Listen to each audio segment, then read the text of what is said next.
Gordon Klingenschmitt is this former Navy chaplain who somehow has his own TV show.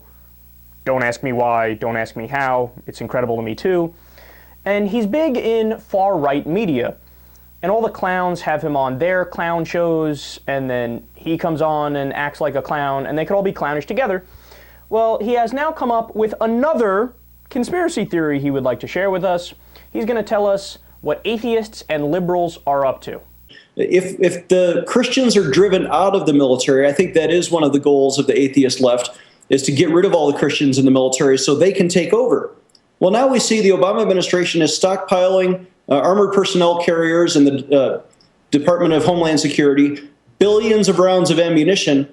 Who are they going to use that against? If there's no Christians serving in the government, eventually that's all going to be turned against us.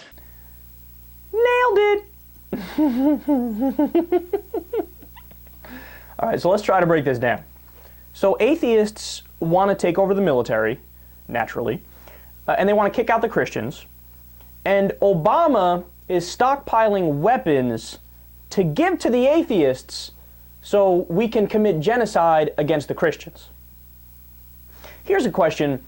Why is Obama helping the atheists when he's a Christian? That doesn't seem to make much sense. But wait a second, these guys are the same guys that also say President Obama is a Muslim. So now he's a Muslim and an atheist. But it's also the same people who attacked President Obama for going into Reverend Wright's church. So apparently Obama is an atheist, a Muslim, and a Christian. I don't know how that's possible, but I guess he is. And how can you even drive the Christians out of the military? They're over 90% of the military, and it's also 76% of the American population is Christian. How the tiny, tiny segment of atheists would do that? Atheists are only 1% to 5% of the population.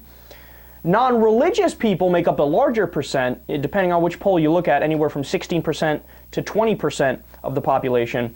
But either way, if you go with the number of atheists or the number of non-religious people, it's a tiny percentage of the population. How are they going to take over the military? And why? Why would they do it? I mean, literally every atheist I know is anti-war and anti-violence. The last place we would want to take over or be is the military. No, but this is what I'm talking about. Even if you're a right-winger, you have to know that this is all crazy. And in 5 years, when this doesn't happen, is Gordon Klingenschmitt going to come out and apologize? No, of course not. He's still going to be on his shitty TV show that nobody watches. No, call them out for what they are. Blithering idiots.